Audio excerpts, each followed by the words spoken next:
Today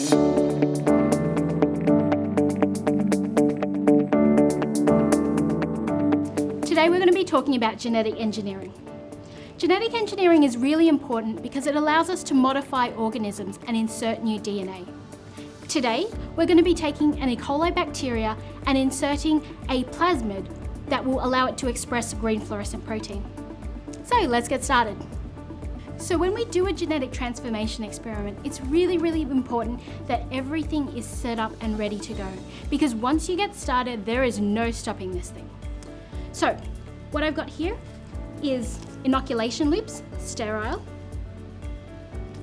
Transfer pipettes, also sterile. I've prepared a plate that has the E.Coli growing on it. We have calcium chloride, which is to make the cells competent. Recovery broth to grow the cells. The plasmid to transform our bacteria. Ice, and then 2 incubators. One set at 37 degrees and one at 42 degrees. Now that you have everything ready, the next tool that you're going to need is this. This marker is the key to getting this experiment right, because you need to keep track of every step that you're going to be doing. I'm going to label one tube with a plus for the DNA positive, and one tube with the minus for the DNA negative. So the DNA negative is not going to have our plasmid in it. This represents our control sample. In the DNA minus tube, I'm going to transfer this calcium chloride 500 microliters into that tube. Now that we've prepared our calcium chloride, we can take our E.Coli sample. So I've prepared a plate here and I've streaked it out. And what we're aiming to do is take these individual colonies. You can see them down the bottom here.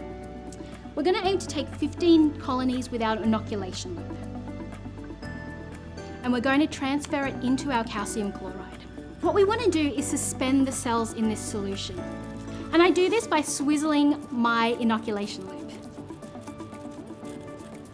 Another thing you can try, if you are not able to suspend the cells evenly, is you can try using a pipette to pipette up and down gently.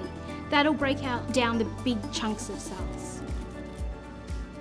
Now that you've suspended your cells and you've got a nice even solution, we're going to take half of that volume, 250 microliters, and transfer it to the DNA positive.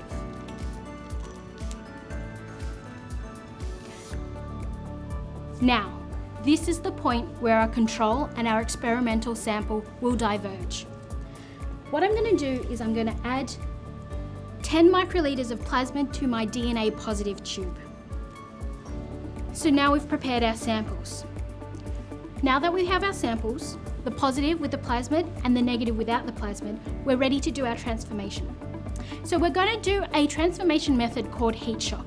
It's where we take a sample from a really low temperature, shock it at a really high temperature, and then bring it straight back down to that low temperature. So we'll start by putting our samples on ice for 10 minutes. Now that our samples are on ice, let's talk for a second about the plasmid. So the plasmid is a piece of circularized DNA. In this case, our plasmid has a gene for green fluorescent protein, a gene for antibiotic resistance, and a promoter region, which will tell those genes to switch on. If our bacteria has taken up that plasmid, then it will be both resistant to antibiotics and also fluoresce green under a UV lamp. So at the end of 10 minutes, we're going to put them in this floating rack, put the samples straight into the incubator, and leave them there for 90 seconds. Our 90 seconds is up. Straight onto the ice. So we'll be there for 2 minutes. And after that, we'll add our recovery broth and give our cells some time to relax, and then we'll put them on the plates. After adding our recovery broth, we've incubated our samples at 37 degrees centigrade for at least 30 minutes. That gives our shocked cells the chance to recover, relax, and start growing again. I'm going to take them out, and then they'll be ready to put onto our petri dishes. We're going to put our samples onto these plates. The first one is DNA minus, and it only has plain luria broth agar. The second also will have our DNA minus sample, but it's also got ampicillin, an antibiotic embedded in the agar. The last two are going to have our DNA positive samples, the ones that have the plasmid. This plate has ampicillin, the antibiotic, and this last plate has both ampicillin and ITPG. This is a promoter. Preparing our plates is really straightforward.